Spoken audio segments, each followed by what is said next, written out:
What up, what up, what up? Welcome back, welcome back, welcome back. What up, gang? Appreciate you tapping in once again, because if you're looking at this video, that means you've been rocking with me. And if it's your first time, I appreciate that too. Like, comment, subscribe, and hit that notification bell as I continue to bring you heat. You know, in between uploads, I try to educate myself on some platform of this YouTube life. And whether it's content editing, building your subscribers, and on, I appreciate the little nuggets that I gain along the way. I've even participated in some webinars, master classes, etc., etc. And it's really helping me to build a couple of different things that I got going on. One I've told you about before, the coursework that I'm going to be creating so that you can register and get that. But then the other one is a dream and a passion that I've had for a while. It's an invention that I want to get out. So I really enjoy the learning aspect of YouTube and YouTubing. And one of the things I heard more recently was people come to YouTube for two reasons: to be educated or entertained. And I know that I'm a wonderful entertainer. People always tell me, like, you know, I'm the smile in the room. I brighten up the place. But here we are in this virtual world and you don't know me. And I think in a relationship or just in the open world where I can interact with other people, it would be a lot more entertaining. But me being a single person, living alone, don't even have my fur baby yet.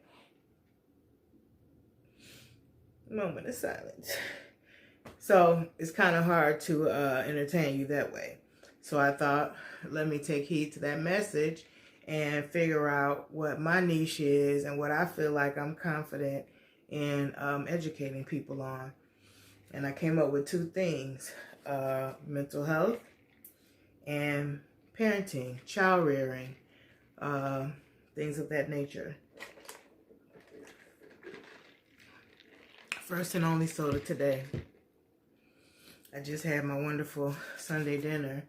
I'm going to do my OMAD today, 1 meal a day.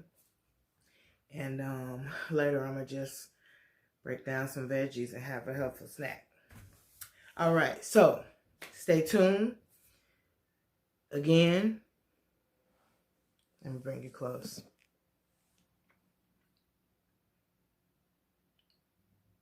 Oh, I was reading a text message, my bad. Like, comment, subscribe, hit the notification bell.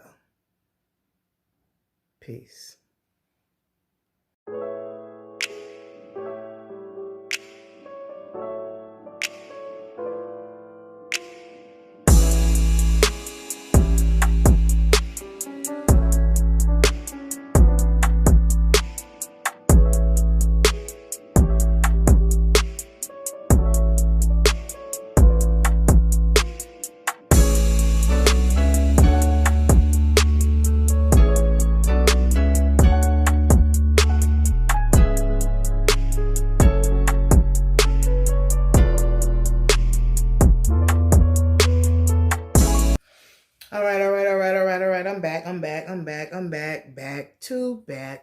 Back. So, I'm acting a little bit more hyper on this one, aren't I? It is probably my best part of this whole instruction, right? I'm going to discuss with you the top 5 times of interaction to help develop a secure attachment. This is going to be once the child is born. Your bonus attachment interaction would be in the womb. Sing to your baby. Read to your baby. Talk to your baby. Stroke your baby in your stomach. That is how you develop secure attachment in the womb. Be mindful of your mood. When you are stressed, you release chemicals, dangerous toxins into your blood that will get into the baby's bloodstream. The person standing here, well, sitting here, sharing this material and information with you, had to have my labor induced 2 weeks early because I was stressed and my baby was at risk of developing toxemia, which is toxins in his blood. Not because of something he did or felt, but because of his mother's emotional state at the time. I had just turned 18. I was a senior in high school. My mother kicked me out. His dad lived in his mom's basement. I did not want to have a child in November in the basement. I'm a teen mom giving birth with a man and a strong attraction to women. I was just a little bit stressed. But now, my baby was the best thing that ever happened to me. Oh my God, those were the best days. If I could get it all back. They grew up so fast. Oh my God. They grew up so fast. All right. Top 5 interactions to help develop secure attachment. It's going to sound so simple, you're going to wonder why you're slipping. Feeding time, 1. Bathing time, 2. Diapering, 3.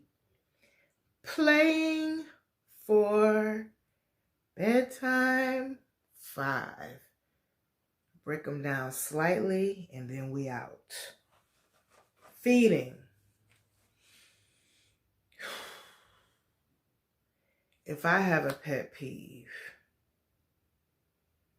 if the CDC has a pet peeve, if Women, Infant, and Children's and any responsible pediatrician has a pet peeve,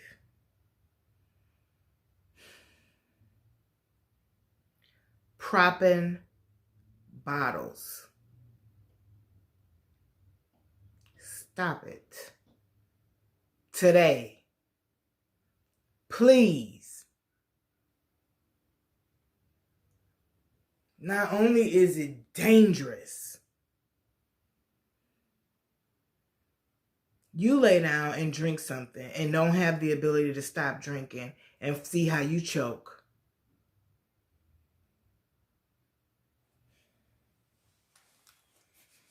Dangerous. Irresponsible. I'm calling a spade, and it is without judgment. It is with scream and prayer and caution to reverse the curse. I used to think that's probably why we have this big push to make all parents consider breastfeeding. Because I'm thinking then they actually have to hold the child. But no, that's not it. It's because there's all those great nutrients that stop some of these communicable diseases. Shoot, breastfeeding probably the only thing stop COVID. Anyway, but that the reasoning behind that is said. But propping bottles is wrong when you think about attachment, because that is one of the most intimate things that a child, the baby is just born. It's just a couple of things that are going to give them satisfaction. A smiling parent, a safe, comforting holding, and some food. What we all live for, food. So we look at that as an intimate time. When people ever want to bring some people together and they know that it could be difficult, they include food for a reason. Food calms. Food is an aphrodisiac. Food seals the deal. So when you're feeding your baby, they're at their extreme. Now, if you got a warm smile on your face and you holding them real close to your heart, like when they was in the womb, and you feeding them, ooh-wee. It's like having that drink before you go out to eat. When you go out to eat, then your food come. It's done just right. It's seasoned just right. You in good company. What? And I might have room for some dessert. What?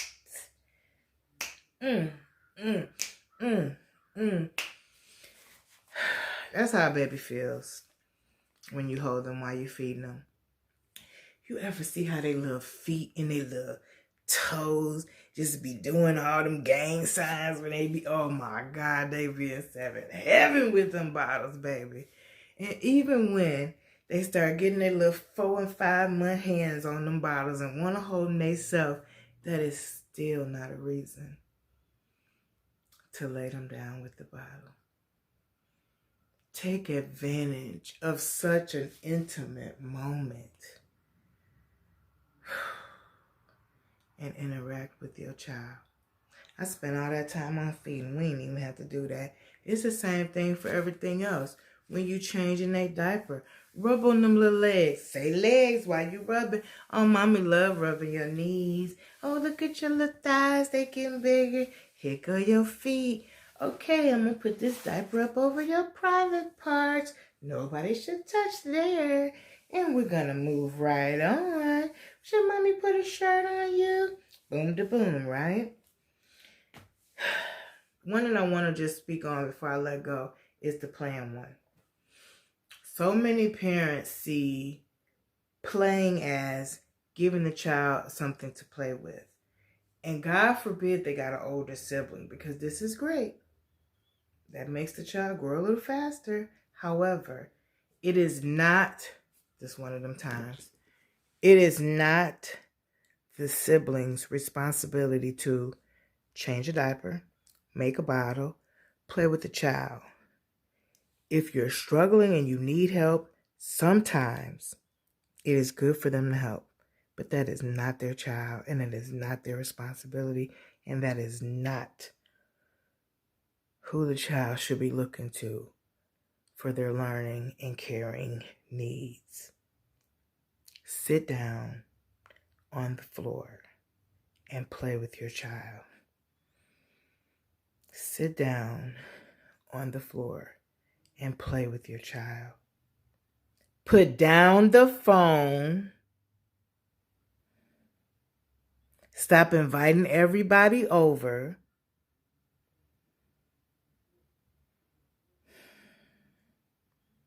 And sit down and play with the most precious gift God could give a person. Talk, teach, interact, explore. It's a whole freaking new world to that baby.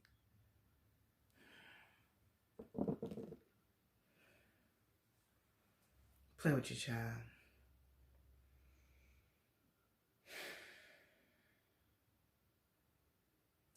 Parenting tip, extra credit. Here we go. Stop all the screen time. That sounds absolutely absurd in this day and age of remote learning, doesn't it? But perhaps the reason why the remote learning is so difficult is because no child wants to or should have to learn primarily from a device. So what would make one parent think that letting them watch YouTube video after YouTube video after YouTube. I don't give a rat's how much they like it. Too much is too much. You are the teacher. You are the voice they have heard the most. You should be singing the song. Put the video on long enough so you can learn it, and then you sing it to your baby. Watch how much happier your baby gets when you're singing the song versus playing it again on YouTube. It is meant to help. It is not meant to be the only source of learning. And parents, if your child couldn't make it through a remote learning episode, then why do they get to be on that same device, playing games and chatting and etc. all night? Perhaps you should rest the device so that you'll be good and fresh for your learning tomorrow. And when you've shown me that you can effectively make it through your remote learning class, then we can give you a little bit more time on this device. You think?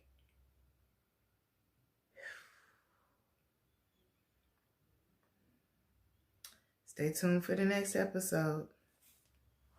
Peace.